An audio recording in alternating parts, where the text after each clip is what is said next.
कई बार जाने अनजाने में हमसे गलती हो जाती है और हमें मालूम होता है कि हम गलती कर रहे हैं, फिर भी हम जानबूझकर उस गलती को नज़रअंदाज कर देते हैं। आज की कहानी में भी कुछ ऐसा ही होता है।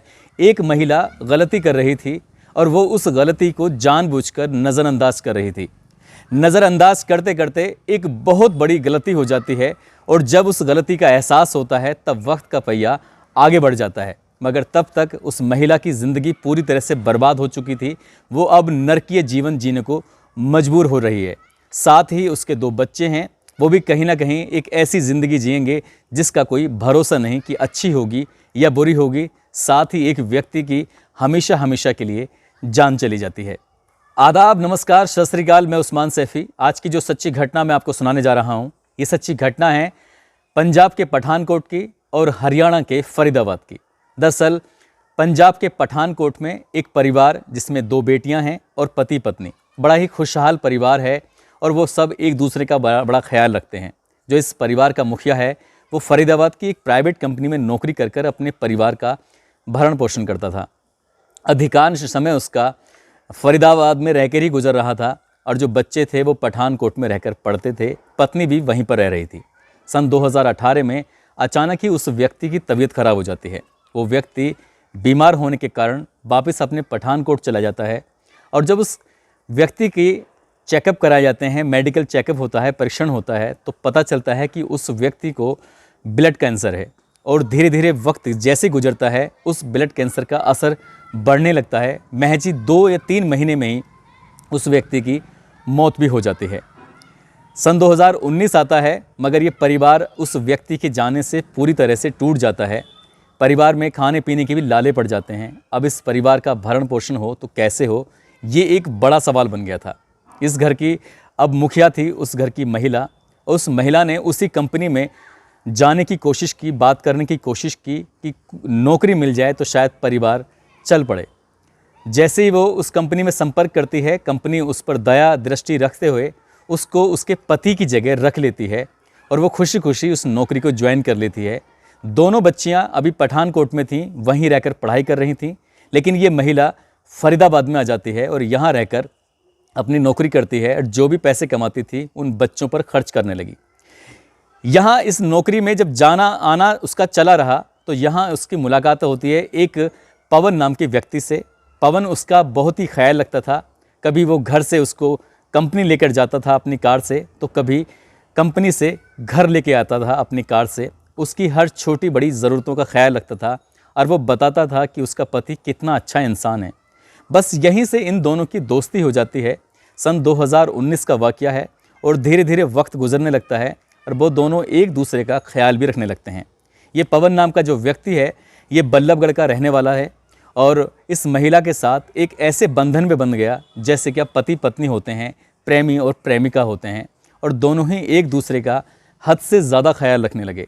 सन 2020 आता है और उसके बाद ऐसी ही ज़िंदगी खुशहाल चल रही थी।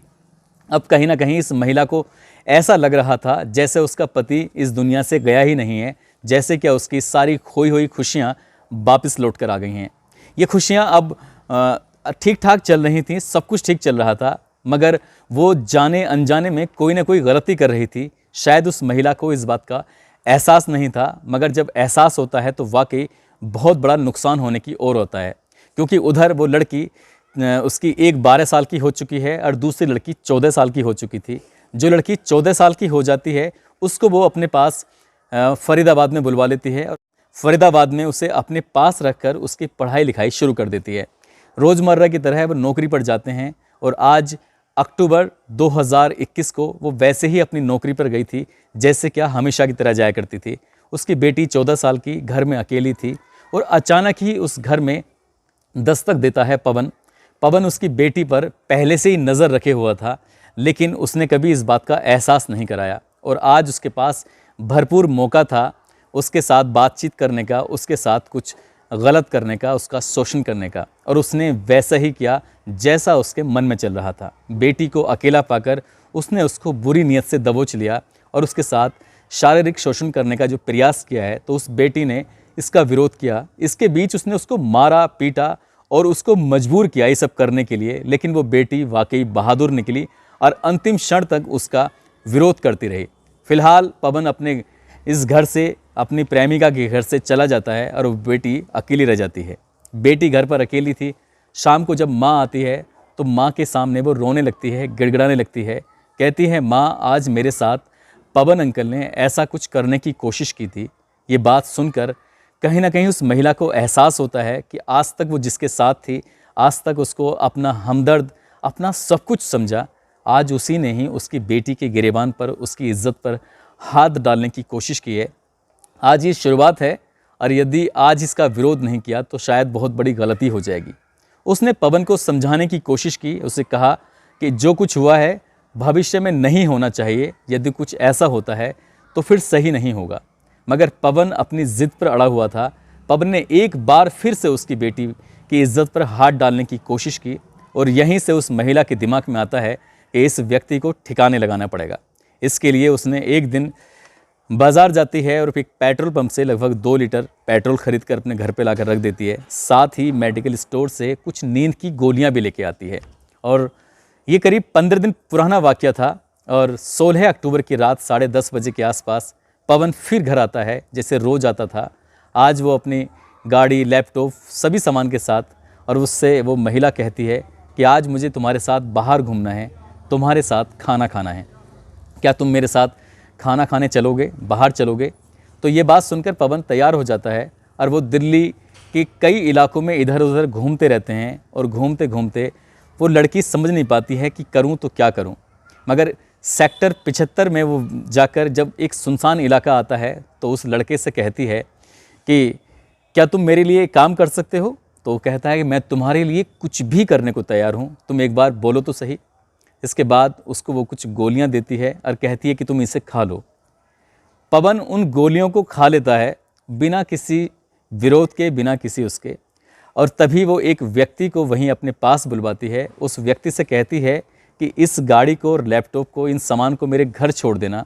और इसके बाद ये दोनों ऐसे ही पैदल पैदल चलने लगते हैं और एक सुनसान इलाके में पहुंच जाते हैं। साथ में उसके होती है वही 2 लीटर की तेल की कट्टी। पवन अभी भी नहीं समझ पा रहा था कि उसके साथ कुछ ऐसा होने वाला है जिसकी शायद उसने कभी कल्पना की होगी।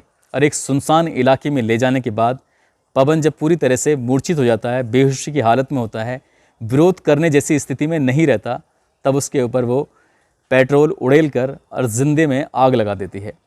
वो तड़प तड़प कर वहीं जान दे देता है और मर जाता है। इसके बाद वो महिला अपने घर आकर सो जाती है। उसकी गाड़ी, उसका लैपटॉप और बाकी सारा सामान उसके पास ही रखा हुआ था। इधर 24 घंटे से ज़्यादा का समय हो जाता है। पवन के घर वाले उसको तलाश करने की कोशिश कर रहे थे, क्योंकि पवन अपने घर ज़रूर आया करता था, अपने घर वालों से संपर्क करता था। जब 24 घंटे बीत जाते हैं तब उसका भाई जितेंद्र बल्लभगढ़ थाने में जाता है और अपने भाई की गुमशुदगी दर्ज कराता है।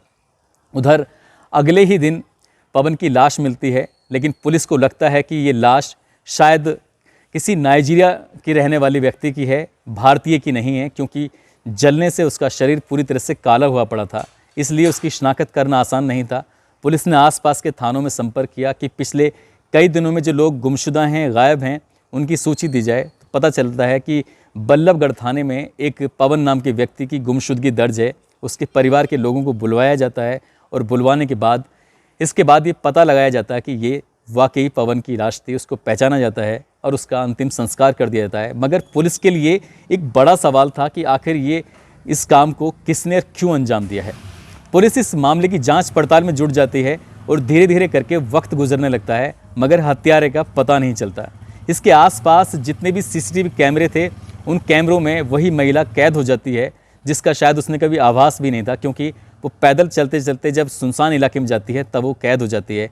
उसका फोटोग्राफ्स लेके और जब उस इलाके में दिखाया जाता है तो पता चलता है कि वो एक प्राइवेट कंपनी में नौकरी करती थी। पुलिस ने उस महिला को गिरफ्तार करके जेल भेज दिया है, मगर उस महिला ने जो पवन के साथ किया वो वाकई गलत है। उसे कानून अपने हाथ में लेना ही नहीं चाहिए था। जब उसने उसकी बेटी पर पहली बार हाथ डालने की कोशिश की थी तो उसे पुलिस का सहारा लेना चाहिए था, उस अपराधी को जेल भिजवाना चाहिए था। मगर उसने बजाय पवन को समझाने के और पुलिस के पास जाने के, ना तो उसने पुलिस को ये सूचना दी और ना ही पवन को पूरी तरह से समझाने की कोशिश की, क्योंकि वो एक गलती बहुत पहले से कर रही थी जिसका उसको एहसास तो होता है मगर देर से होता है। काश कि उसने पुलिस का सहारा लिया होता तो आज उसकी दोनों बेटियों की ज़िंदगी भी सुरक्षित होती, वो खुद भी सुरक्षित होती और ये पवन की जान भी नहीं जाती। मगर उससे एक के बाद एक गलती होती चली गई और उसके बाद इतनी बड़ी गलती होती है कि ना इसमें कई लोगों की ज़िंदगी वाकई बर्बादी की कगार पर पहुंच जाती है। दोस्तों, इस कहानी को सुनाने का उद्देश्य किसी को परेशान करना नहीं है, किसी का दिल दुखाना नहीं है, बल्कि आपको सचेत करना है, आपको जागरूक करना है। आप जहां भी रहें अपना ख्याल रखें, सुरक्षित रहें। जय हिंद, जय भारत।